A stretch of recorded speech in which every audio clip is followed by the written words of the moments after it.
ఓం శ్రీ గురుభ్యో నమః. ఓం శ్రీ మాత్రే నమః. కుజగ్రహ ప్రవేశం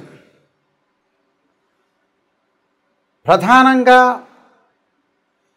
అక్టోబరు 28వ తారీఖు నుంచి డిసెంబర్ 7వ తారీఖు వరకు కూడా అంగారక గ్రహ ప్రవేశం వృశ్చిక రాశిలో.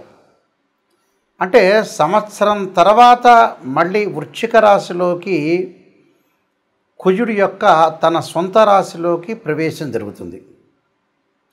కుజుడు సహజంగా ఒక రాశి నుంచి మరొక రాశికి మారటానికి 45 రోజుల కాలం పడుతుంది. అంగారగ్రహం కూడా ప్రధానంగా అన్ని గ్రహాల్లో ముఖ్యంగా ప్రధానంగా అంగారగ్రహం కూడా చాలా మోస్ట్ ఇంపార్టెంట్ ప్లానెట్. అంటే మార్స్ ప్లానెట్ యొక్క ప్రత్యేకత, దాని యొక్క కారకత్వాన్ని మనం చూసుకుంటే సుమారుగా 45 రోజుల పాటు కాలంలో ఒక రాశిలో దాని యొక్క కారకత్వం అనేది తెలుపుతూ ఉంటుంది.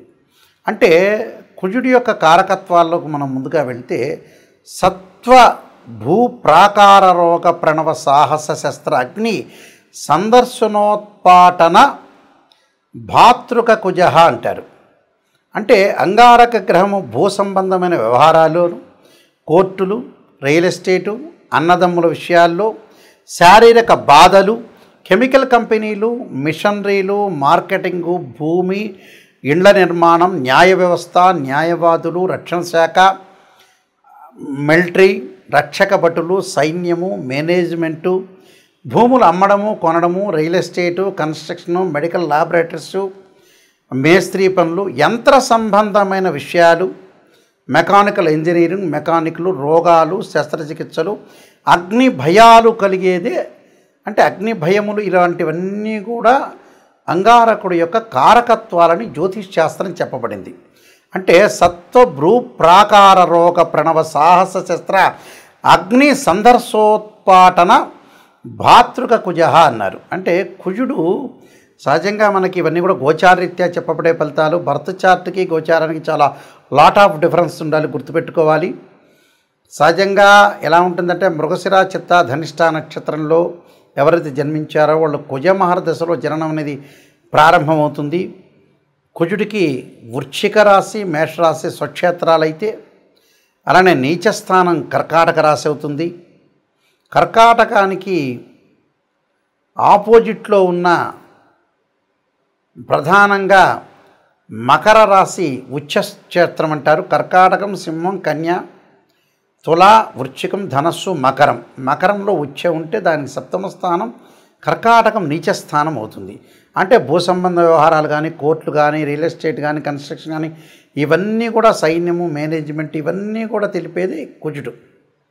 అంగారకుడి యొక్క అనుకూలత కూడా ఉండాలి మనకి.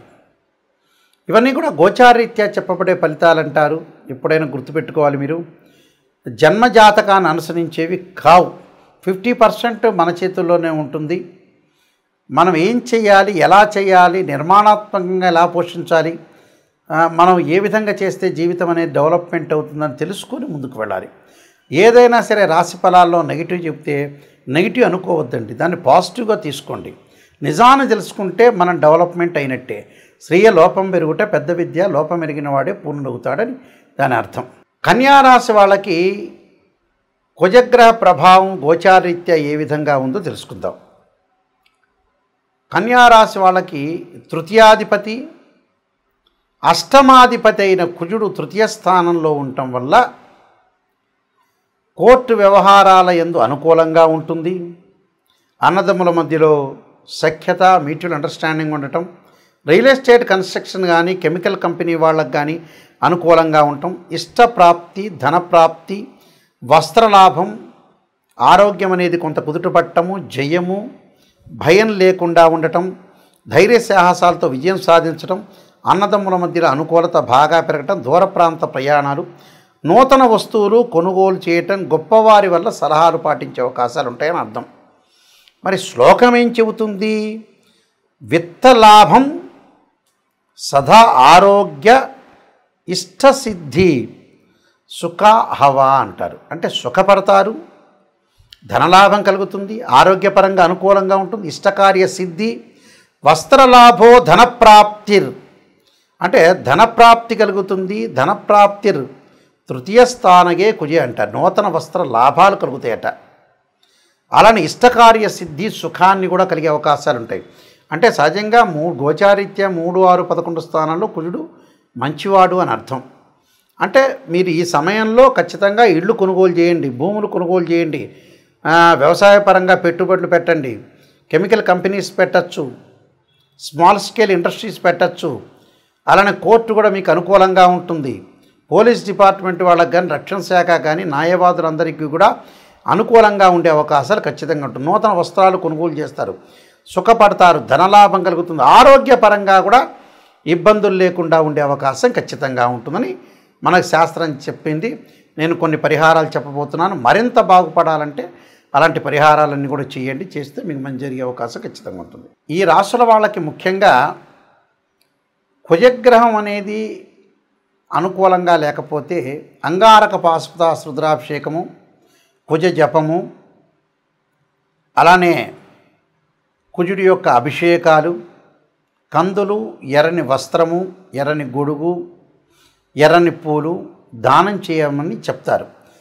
ముఖ్యంగా అంగారకాగ్ని శక్త్యస్తాయ ధీమే తన్నో భౌమ ప్రచోదయాత్ అనే మంత్రాన్ని, తత్పురుషాయుందే మహాసేనాయ ధీమే తన్నో షణ్ముఖ ప్రచోదయాత్ అనే మంత్రాన్ని మంగళవారం ఉపవాసం చేయటం, అలానే ముఖ్యంగా 2 జంట సర్పాలను దానం చేయటం, రాహుకాలంలో దీపం పెట్టడం, ఇవన్నీ అందరికీ తెలిసినవే. ఎప్పుడు కూడా జీవితంలో మనం బాగుపడాలంటే నెగిటివ్ని తెలుసుకోవాలని పదే సార్లు చెప్తున్నా. చాలామంది ఈ మధ్యకాలంలో మేము డెవలప్మెంట్ కావట్లేదు అనే వ్యక్తులకి ప్రధానమైన సూచన ఏంటంటే డబ్బును ఎక్కడ సద్వినియోగం చేయాలో అక్కడ సద్వినియోగం చేయలేకపోవటం అనేది ముఖ్యమైనది.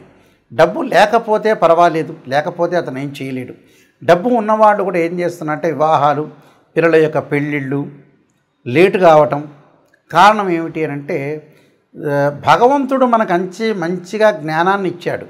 ఆ జ్ఞానాన్ని మనం యూటిలైజ్ చేసుకోలేకపోవటమే లోపం.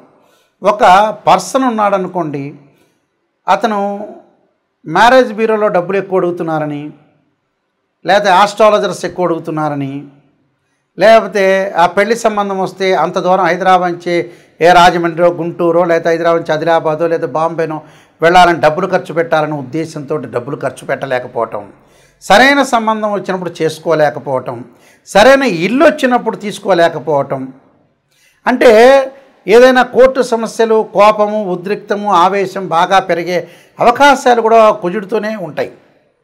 అంటే మన చేతుల్లోనే ఉంటుంది. చాలామంది కూడా సంతానం అనేది వద్దంటాం. పెళ్ళిళ్ళు కూడా మ్యారేజ్ బ్యూరోలో ఇంత అడుగుతున్నారు, ప్రతి వాళ్ళు ఇంత డబ్బులు అడుగుతున్నారు ఉద్దేశంతో వాళ్ళు ఉన్నవాళ్ళైనా కూడా పిసినారితనంతో మళ్ళీ పిసినారితనం ఉందా అంటే లేదు, మళ్ళీ వాడు ఏదో సెల్లో, టీవీనో లగ్జరీగా వెళ్తూ ఉంటాడు.